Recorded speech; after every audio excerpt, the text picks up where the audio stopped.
Boa noite. Vamos continuar aqui a dar andamento ao nosso conteúdo do módulo 2 e a nossa apostila. Vamos fazer a aula acompanhando aqui na apostila. E hoje nós vamos falar sobre os indicadores sociais e os desafios da desigualdade social no Brasil. Os indicadores sociais ou socioeconômicos, eles são uma perspectiva assim, de dados estatísticos, né, que vai representar ali a qualidade de vida do povo. São dados assim meramente calculados, estudados, são estatísticas bem feitas, né? Que vai mostrar o nível de desenvolvimento social. Existem níveis de desenvolvimento social, né? De diversos países, tanto país como cidades também, estados, regiões, bairros. Ou seja, esses indicadores sociais e econômicos, eles variam de escala, independente de país, mas geralmente aqui nós vamos estudar aqui, vamos falar mais sobre país, né? E eles tentam mostrar a realidade do país. Se eles forem observados isolados, são apenas números, né, que não representam a realidade. É preciso fazer essa ligação. E dentro dos indicadores sociais, um deles é o PIB, né, que é o Produto Interno Bruto, a renda per capita, e o IDH, o Índice de Desenvolvimento Humano. Também tem o Índice de Desenvolvimento, o Índice de Gini, né, que é a percentual de desigualdade social, o nível de desemprego e a oferta de serviços públicos. Esses são os principais, assim, indicadores que observamos. O produto interno bruto é toda aquela riqueza, né, produzida pelo país, tanto pelos setores de serviço, pela agricultura, os setores primários, né, setores da indústria, é toda aquela riqueza que o país produz. A per capita é você pegar o PIB do país e dividir por número de habitantes. Aí você vai ter a média da renda per capita, por exemplo. Países com alto produto interno bruto e com a população, assim, uma quantidade, assim, relevante, né? Muitas vezes o PIB, a renda per capita é altíssima. Já em outros países, a renda per capita é muito baixa. O índice de desenvolvimento humano, que ele é utilizado aí, utiliza-se algumas, por exemplo, mortalidade infantil, expectativa de vida, escolaridade, são alguns dados que fazem parte do índice de desenvolvimento humano. O índice de Gini, que é de desigualdade social, o nível de desemprego e a oferta de serviços públicos, né, como eu disse. O IDH, ele foi o Índice de Desenvolvimento Humano, ele foi criado pela ONU, que é a Organização das Nações Unidas, né? Que ele vai medir aí o desenvolvimento econômico do país, a qualidade de vida da população, vai ter essa ideia, né, desses dados estatísticos, vai dar uma cara para o país, assim, como é que está o desenvolvimento, como é que está a evolução, como é que está a questão da renda, a questão da educação, da expectativa de vida do país. E ele é calculado por aqueles critérios, né, que é saúde, renda e educação, que são os principais. O IDH ele pode variar bastante, de 0 a 1. Geralmente, sendo 0 o desenvolvimento humano, de 0 a 1, no caso. 1, 0 é o mínimo e 1 é o máximo. Nenhum país chega a 1. Eu vou mostrar alguns exemplos para vocês, né? Aqui embaixo temos o Índice de Desenvolvimento Humano Global, né? Vai estar aqui, primeiro de todos. Esses dados aqui são de 2017. É. Não mudou muito de 2017 para 2020, eu acredito. Mas aqui, primeiro, Noruega. 0,953, não chegou a 1, mas é o mais alto, para ter uma noção. Em segundo vem Suíça, 944, Austrália, 989, Irlanda, 0,938, Alemanha, Islândia, Hong Kong, Suécia, Singapura, ou seja, aqui varia, né? Temos países europeus, países da Oceania, países da Ásia, Singapura e Hong Kong, Suécia também da Europa, varia bastante. Holanda aqui em décimo, né? 0,931, que é um país europeu. Aqui está o mapa. Quanto mais verdinho, maior o índice de desenvolvimento humano. Vocês podem observar aqui, ó, os países mais ao norte, igual os países da Europa, a Rússia, os Estados Unidos, o Canadá, estão bem verdes, um verde mais escuro, que representa o que, o verde mais escuro? Representa um IDH mais alto. Já os amarelos e os verdes mais claros vão representar um IDH mais baixo. Esse aqui é um típico mapa que é ótimo para analisar nesse sentido. Olha aqui os países asiáticos, a China aqui, ó, o Cazaquistão, o Irã, o Iraque, já está mais no verde claro. A Índia também, o Brasil está no verde um pouco mais claro, né? Está no IDH em médio. Vocês podem observar os países mais pobres do mundo, no caso a África, olha que ele já está amareladinho, já representa um IDH muito baixo. Ou baixo, né? O Iêmen aqui, ó, que é um país da África, da Ásia, que sofre muito com desigualdade, pobreza, é um país que passa por muitos problemas de fome, enfim. Mas observando assim, o Brasil está relativamente no meio termo, né, de DH. Temos nossos problemas, mas comparado com os países da África ali, o Brasil está até bem. Tá até, não está dos piores, assim, vamos dizer. Temos a Austrália aqui, ó, está entre os primeiros lá. A Suíça, Noruega, Suécia, por aí vai. Esse mapa vai ter um panorama geral do Índice de Desenvolvimento Humano.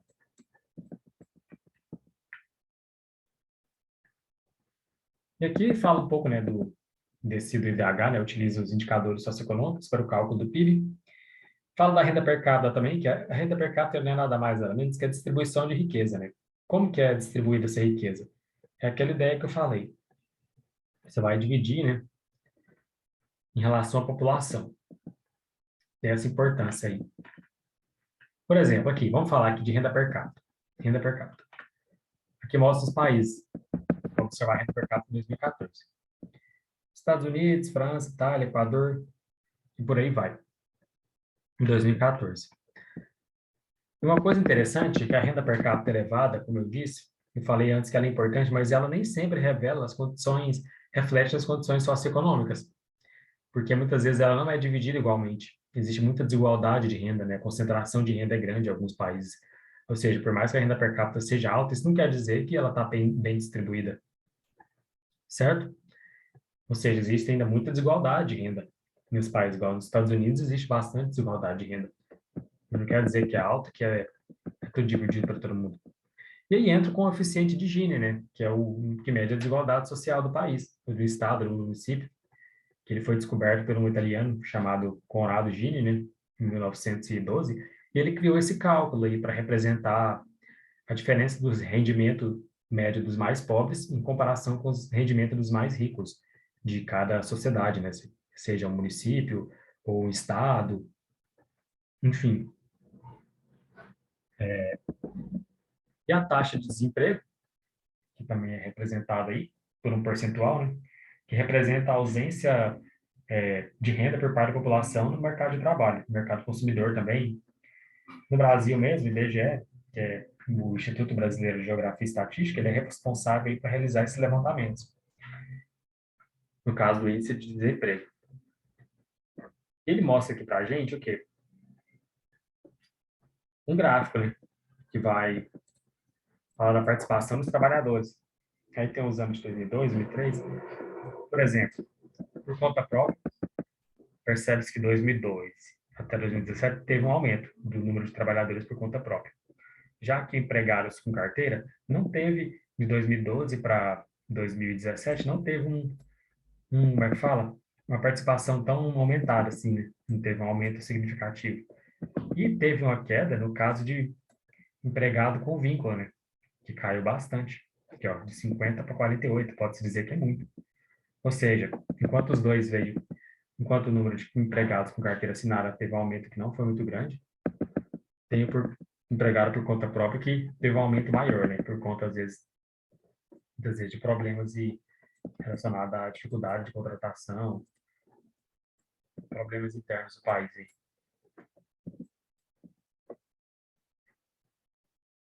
Que tem relação à oferta de serviços públicos, né? Tá ligado também à qualidade de vida, como saneamento básico, que está aí relacionado com a coleta de esgoto e água tratada, esgoto sanitário, tem iluminação pública, o asfalto, também as ruas, estradas. Um fator importante é que 53% da população brasileira não tem acesso ao saneamento básico. Tem estados cidades que esse fator é um pouco pior, né?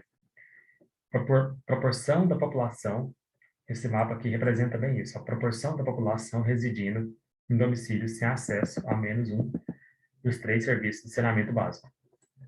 Quais são os três serviços? Coleta de lixo, rede de água tratada, esgoto sanitário, por exemplo.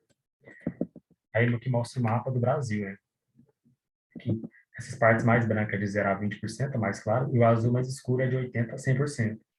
Ou seja, de 80% da população de alguns estados não tem acesso a nem água tratada. Não? Exemplo que podemos citar o Pará, né? O Amapá, o Maranhão, o Piauí e Rondônia. São os estados aí com os maiores percentuais de famílias vivendo sem essas condições básicas de saneamento básico, né? E o destaque para a região norte e nordeste, que era de se esperar nesse caso, porque são as regiões aí mais pobres, com as condições de vida mais precárias, né, no sentido econômico e social também. Igual no Pará, é o estado que tem, desses três aqui, eu sei que o Pará e o Maranhão estão entre os estados que têm o menor percentual, né, dessa cobertura de saneamento básico aí, tão importante, né? Ou seja, quanto menos saneamento básico, mais é a questão do mais aumento o número de doenças, principalmente em crianças de 0 a 14 anos, que são as mais atingidas, e vai prejudicar dessa forma.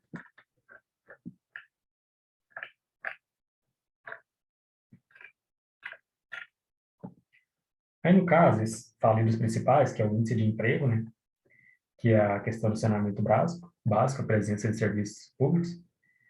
Existem outros indicadores também que vai diferenciar muito a qualidade de vida e o grau de desenvolvimento da população. Existem outros, né, diversos outros indicadores. Esses são os principais. E aqui a gente fala também, se compararmos os indicadores do Nordeste e do Sudeste, podemos perceber que a questão do Nordeste, a qualidade de vida lá é bem menor comparada ao Sudeste, né? No caso, Sudeste, São Paulo, Rio de Janeiro, Minas e Espírito Santo, a qualidade de vida é bem maior. No Sudeste, por conta também que é uma região que teve um desenvolvimento econômico bastante avançado, começou muito antes, né? Se comparar, a infraestrutura dessas regiões são um padrão muito mais assim evoluído, no sentido de infraestrutura e tecnologia, comparado a outras regiões. Também você pega, não é só fatores econômicos, no Nordeste mesmo do Brasil, tem fatores que físicos, né, e naturais que acabam que prejudicam a região, como é o exemplo do semiárido, que é um fator físico que existente, né, que é essa grande ausência de chuvas aí, causando secas, fazendo com que muitas populações tenham que se deslocar da região para em busca de melhores condições de vida. É um fator físico que acaba tornando um agravante humano, né, que é um aspecto já econômico e social. Isso aí é um exemplo que eu já tinha citado anteriormente aqui na nossa aula, que não, por isso que não pode se separar os fatores naturais e físicos dos fatores humanos.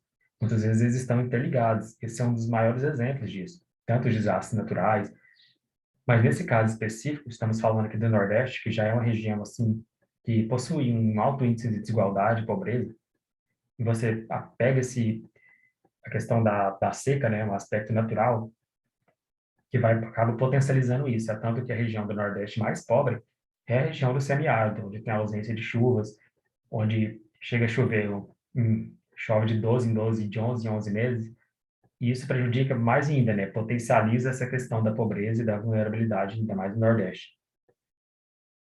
E outros indicadores aqui, que estão aí para mostrar para a gente a diferença das regiões, falando agora do Brasil, né, especificamente. Um deles é a má distribuição de renda, o analfabetismo, trabalho infantil, mortalidade infantil, esperança de vida, insegurança alimentar, moradias subnormais, né, que não possuem condições para a qualidade de vida, e a falta de saneamento básico, que foi citada anteriormente. Moradias subnormais são basicamente as favelas. Esse é o termo aglomerados subnormais que o IBGE trata, são moradias, assim, em situações altamente precárias, com condições de vida, assim, vulneráveis, né? Péssimas condições de vida, igual, por exemplo, em áreas ecologicamente frágeis, beiras de no alto de morros, que é, pode a qualquer momento desabar, traz alguma insegurança, assim, para essas famílias no sentido ecológico e natural, que são exemplos de moradias subnormais. Fora os outros fatores, por exemplo, a falta de saneamento básico também, o esgoto a céu aberto, esses fatores também tornam um ambiente assim muito insalubre, né, e subnormal, igual muitas favelas do Brasil, por exemplo. Favela é o termo utilizado, né? A taxa de analfabetismo também, isso aí repercute na questão das escolas, né, na ausência nessa drenagem que não é 100% eficaz no caso da educação pública no Brasil. A questão da evasão escolar, que é sempre maior nas regiões mais pobres, por exemplo, o Nordeste e o Norte do Brasil, sofre muito mais com essas questões de abandono escolar, analfabetismo, coisas desse sentido. E a má distribuição de renda também acaba sendo maior nessas regiões, né? Aqui, essa aqui é um mapa da taxa de alfabetização, como eu disse anteriormente, falando aqui sobre a educação, né? Percebe-se que quanto mais muito escuro está, no caso marrom ali, vai representar os estados com a maior taxa de alfabetização, né? Ou seja, Rio Grande do Sul, Santa Catarina, São Paulo e Rio de Janeiro são estados representantes ali do Sul e do Sudeste, que, por consequência, são as duas regiões, né, o Sul e o Sudeste, mais desenvolvidas economicamente e socialmente apresentam os melhores, não vou dizer assim mais desenvolvidas, mas elas apresentam os melhores índices socioeconômicos do Brasil, que é a região Sul, né, e o Sudeste brasileiro, que desempenharam também o maior desenvolvimento econômico, está bastante concentrada, no caso, a riqueza do país nessas duas regiões, né? E, consequentemente, isso repercute na educação, né, do país, desses estados. Observa o índice de escolaridade, tanto que é superior nesses 4 estados que eu citei, e o Distrito Federal também, né, que, como vocês podem perceber ali no mapa, ele está bem escuro. Em compensação, estados como Maranhão, Piauí, Ceará, Paraíba e Alagoas são os que possuem a menor taxa de alfabetização. Estado do Nordeste, que, consequentemente, o Nordeste também é a região mais, com os piores índices socioeconômicos. E, como eu disse, isso acaba repercutindo, de alguma forma, a questão da escola. Também a questão da saúde, se for observar, a questão de leitos, a questão de cobertura da saúde pública, ela acaba sendo menor nesses estados. Na saúde também podemos citar a questão da mortalidade, né? A mortalidade infantil é muito maior no Nordeste do que no Sudeste e no Sul.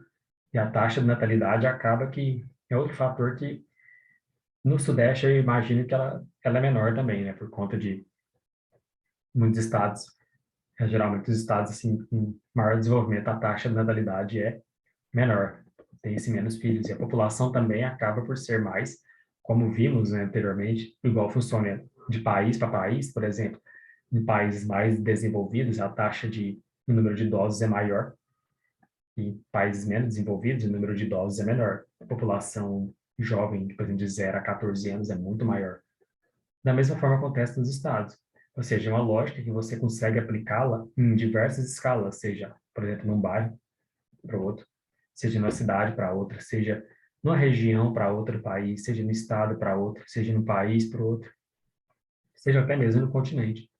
Ou seja, são lógicas de indicadores econômicos que você acaba, elas são um pouco que universais, você aplica ela em determinadas escalas, seja país, estado, bairro e por aí vai. Tem a questão da má distribuição de renda, né, que no Brasil gera miséria, é uma realidade que hoje percebemos problemas sociais, as faltas de condições de vida das pessoas de permanecerem na escola, a questão de muitas crianças terem que largar os estudos para trabalhar. Olha aqui esse dado aqui, por exemplo, da taxa de abandono escolar. Taxa de abandono escolar no ensino médio, taxa de abandono escolar as duas são no ensino médio. 2016, olha, tanto que ela é maior, por exemplo, nesse gráfico aqui, tanto que ela é maior no Pará, nessas regiões. Agora observe o sul, tanto que ela é menor. No fundamental e no médio. Percebe-se que o ensino médio tem a maior taxa, né? O ensino médio hoje no Brasil, a maior taxa de abandono escolar, ela é muito maior no ensino médio do que no fundamental. Por vários aspectos, até por conta de o ensino médio estar ali na idade de acima de 16 anos, né? É uma idade que muitos jovens ali têm que já conseguem trabalhar e querem trabalhar e acabam abandonando. É um dos grandes fatores aí que representa. No caso, Pará, o estado que mais tem o abandono, né, percentual do ensino médio, juntamente com a Paraíba e Alagoas. Em seguida vem o Amazonas. Ou seja, o que se percebe aqui é que nenhum estado do sul, nenhum estado do sudeste também apresentaram taxas superiores a 7%. Já os estados do nordeste e do norte, alguns estados, apresentaram aí entre 12% e 13%, que é muito, né? Eu falo do ensino médio, que é a maior taxa de abandono, ou seja, isso aí repercute no processo de desenvolvimento, né, econômico e social de um estado, porque Quanto mais a população escolarizada, maior são as tendências de elevação do nível de renda, elevação da produtividade, elevação, de forma geral, da qualidade de vida, né? E acaba que nesses estados, elas são menores, por conta do abandono. Aqui está a minha mortalidade infantil, que é outro gráfico que bastante representa muito, né? No caso aqui, a região sul está com um percentual menor do que a sudeste, mas olhando assim, o Maranhão, o Amapá e o Rondônia são os estados que apresentam as maiores taxas de mortalidade infantil, né? De nascidos vivos, nascidos, morte por nascimento. No Maranhão é maior, ou seja, dois estados aqui que representam Alagoas também. Dois estados aqui do Norte e Nordeste, que são, novamente dizendo, aquelas duas regiões que apresentam os índices econômicos mais baixos do Brasil. Outro fator é a insegurança alimentar, né, que acaba que no Nordeste ela é bem maior, no Norte também, infelizmente, que é outro grande problema aí que temos. Gente, então, por essa aula vai ser basicamente isso, e eu agradeço vocês. Ficou claro aqui, imagino que ficou claro para vocês sobre as questões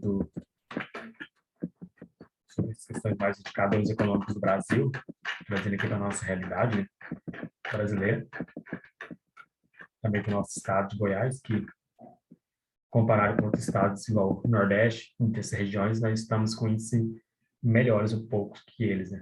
Mas não ao nível do Sudeste e Sul do Brasil. Estamos ainda um pouco abaixo do nível mais alto de desenvolvimento assim do estado. Então, sobre os indicadores sociais é isso, e eu agradeço.